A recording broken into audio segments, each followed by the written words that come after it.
Hello anime lovers, स्वागत है आपका एनिमे एक्सप्लेन्ड चैनल पर। और आज हम देखेंगे डेंडाडेन सीजन 2 के एपिसोड नंबर 2 को। इसके पिछले एपिसोड की लिंक आपको डिस्क्रिप्शन में मिल जाएगी। तो चलिए जानते हैं इसकी आगे की कहानी को बिना किसी देरी के। अब तक हमने देखा कि कीतो फैमिली मोमो, ओकारुन और जीजी की बलि देने की कोशिश करते हैं, लेकिन वो मॉन्स्टर पूरी कीतो फैमिली को ही खा जाता है। ओकारुन, मोमो और जीजी एक घर में जाके छुप जाते हैं। अब अचानक ही मोमो और ओकारुन को कुछ हो जाता है और वो खुद के कंट्रोल में नहीं थे। ओकारुन अपना मुंह फाड़ने की कोशिश करता है तो जीजी उसका हाथ पकड़ लेता है और ओकारुन उसे ही मुक्का मार देता है। इसके बाद ओकारुन एक कटर उठा के उसे खुद में घुसाने की कोशिश करता है, लेकिन जीजी फिर से उसे रोक लेता है और पूछता है कि ओकारुन को क्या हो गया। तभी वहाँ केंचुआ यानी सुचिनोको इन पर अटैक करता है तो जीजी दोनों को बचा लेता है। जीजी को पता चलता है कि ये मॉन्स्टर किसी चीज के गिरने की साउंड पर अटैक कर रहा है, लेकिन इंसानों की आवाज से उसे कोई फर्क नहीं पड़ता। ओकारुन और मोमो फिर से खुद को ऊपर पहुंचाने की कोशिश करने लगते हैं और बोलते हैं कि हमें ऊपर जाने दो। इससे जीजी को याद आता है कि उसके पेरेंट्स ने भी खुद को ऊपर पहुंचाने की कोशिश की थी, लेकिन जीजी ने उन्हें बचा लिया था। और वही हरकतें अब मोमो और ओकारुन कर रहे थे। इधर मोमो एक कांच का टुकड़ा उठाती है, पर वो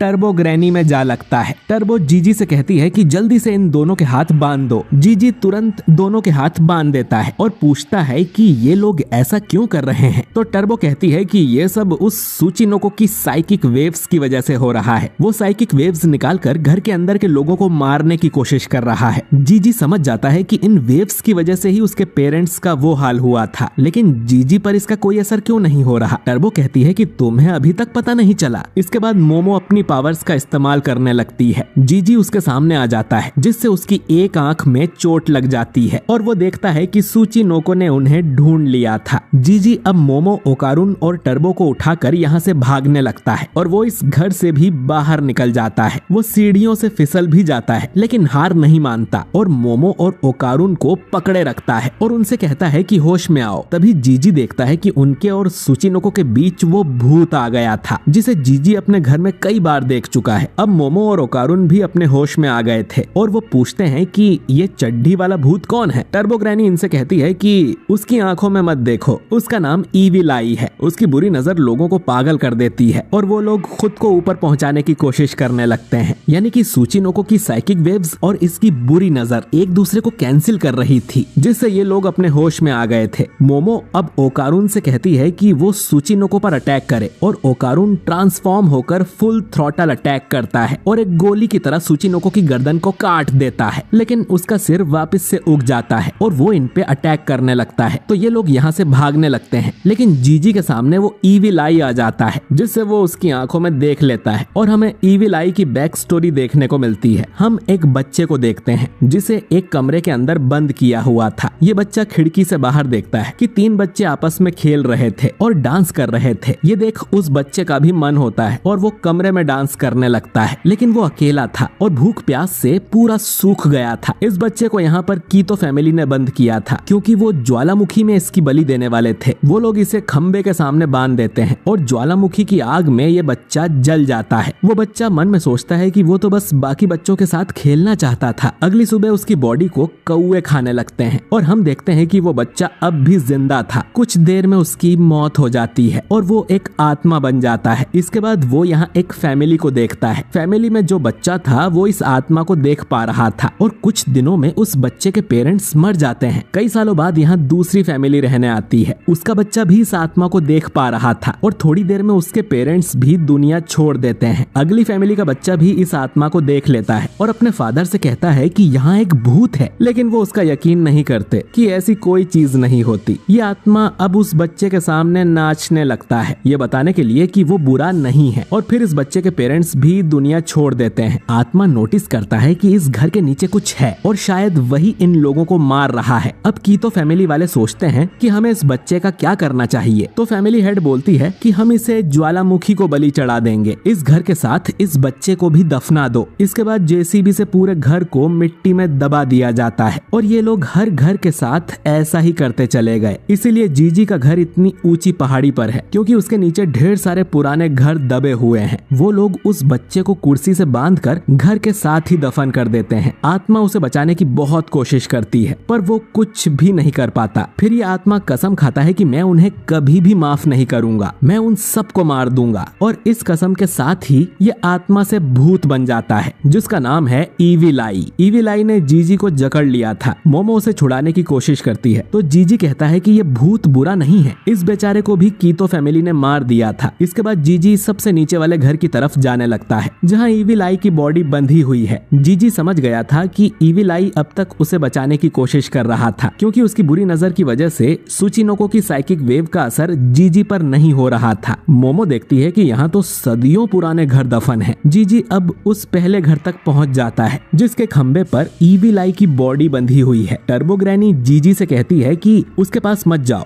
वो एक भूत है जो इंसानों को पागल कर देता है, उस पे भरोसा नहीं कर सकते। जीजी कहता है कि ये बिल्कुल हमारे जैसा है और इसने बहुत दर्द सहन किया है। तभी सुचिनोको इन पर बिजली से अटैक करने लगता है और अपने मुंह से किसी तरह का लिक्विड भी निकालता है जो कि बहुत चिपचिपा था। वहीं ओकारुन तो ऊपर पड़ा हुआ था, उसका शरीर पैरालाइज हो गया था और वो हिल भी नहीं पा रहा था। इधर जीजी को इविल आई अपने वश में करने लगता है। जीजी को इविल आई का बचपन वाला रूप दिखता है। जीजी उससे माफी मांगता है। इविल आई कहता है कि मैं खेलना चाहता हूँ। जीजी बोलता है कि ठीक है, मैं तुम्हारे साथ खेलूंगा, पूरी जिंदगी में तुम्हारे साथ रहूंगा, जब तक तुम चाहो तब तक। इविल आई अब मुस्कुराते हुए कहता है कि मैं यही तो सुनना चाहता था। और अब वो जीजी के शरीर को पूरी तरह से पजेस करने लगता है जिससे जीजी अपना सिर पकड़ के चिल्लाता है। टर्बो कहती है कि मैंने तो पहले ही कहा था तुम्हें इविल आई पर भरोसा नहीं करना चाहिए। इन्हें फिर बिजली का झटका लगता है और सुचिनोको इन्हें ढूंढते हुए यहाँ आ गया था। वो मोमो को खाने ही वाला था कि जीजी यहाँ आके उसे एक जोरदार मुक्का मारता है। इसके बाद वो एक लात मार के उस मॉन्स्टर को दूर फेंक देता है। ये अब जीजी नहीं बल्कि उसके शरीर में इविल आई था। वो कहता है कि आखिरकार मुझे यह शरीर मिल ही गया, अब मैं सारे इंसानों को खत्म कर दूंगा। मोमो पूछती है कि उसे क्या हो गया तो जीजी उसे ही लात मार देता है। इविल आई टर्बो ग्रैनी से बोलता है कि तुम भी तो एक भूत हो, इंसानों ने तुम्हें अपना गुलाम बना लिया क्या? टर्बो ग्रैनी उससे कहती है कि जबान संभाल के बात करो वरना मार मार के चटनी बना दूंगी। मोमो जीजी को होश में आने को बोलती है। वो इविल आई कहता है कि ये शरीर अब मेरा हो गया है और अब मैं सभी इंसानों को नर्क की सैर करवाऊंगा। तभी सुचिनोको इन पर फिर से बिजली के अटैक करने लगता है तो इविल आई अपने आसपास एक शील्ड बना के उससे बच जाता है। इविल आई कहता है कि इस शापित घर में कई सारी आत्माएं फंसी हुई हैं। वो उन सबको मिलाकर एक बॉल बना लेता है और उससे सुचिनोको को मारने लगता है। अब सुचिनोको जमीन में छेद करके यहाँ से भाग जाता है। मोमो पूछती है कि इविल आई ने जीजी को ही पजेस क्यों किया, जिस पर टर्बो बोलती है कि क्योंकि वो लाखों में एक है। तुम्हारी दादी भी तो उसे बार बार जीनियस बुला रही थी। असल में जीजी के शरीर में बहुत ज्यादा स्पिरिचुअल पावर है, यानी कि वो एक बहुत अच्छा वेसल है। अगर टर्बो ग्रैनी का बस चलता तो वो भी उसे पजेस कर लेती। मोमो बोलती है कि जीजी बचपन में तो ऐसा नहीं था तो टर्बो कहती है कि सबकी पावर अलग अलग समय पर अवेकन होती है। मोमो की स्पिरिचुअल पावर भी तो हाल ही में अवेकन हुई है। इविल आई अब उस बॉल से मोमो पर ही अटैक कर देता है। मोमो उसे रोक तो लेती है लेकिन फिर इविल आई उसे मुक्का मार देता है। इसके बाद इविल आई उस बॉल को मोमो के चेहरे पे मारने लगता है लेकिन तभी ओकारुन यहाँ आकर बीच में अपनी टांग अड़ा देता है और बोलता है कि अबे साले तेरी हिम्मत कैसे हुई मोमो को मुक्का मारने की, मैं तुझे छोड़ूंगा नहीं। और ये एपिसोड यहीं पर खत्म हो जाता है। तो दोस्तों अब ओकारुन और इविल आई की लड़ाई में कौन जीतेगा जानने के लिए अगला एपिसोड बिल्कुल भी मिस मत कीजिएगा। वीडियो अच्छा लगा हो तो इसे लाइक और शेयर कीजिए और अगर आप हमारे चैनल एनीमे एक्सप्लेन्ड पर नए हैं तो हमारे चैनल को सब्सक्राइब करके बेल आइकन जरूर दबाइए। मैं मिलता हूँ आपसे बहुत ही जल्द अगले वीडियो के साथ। शुक्रिया।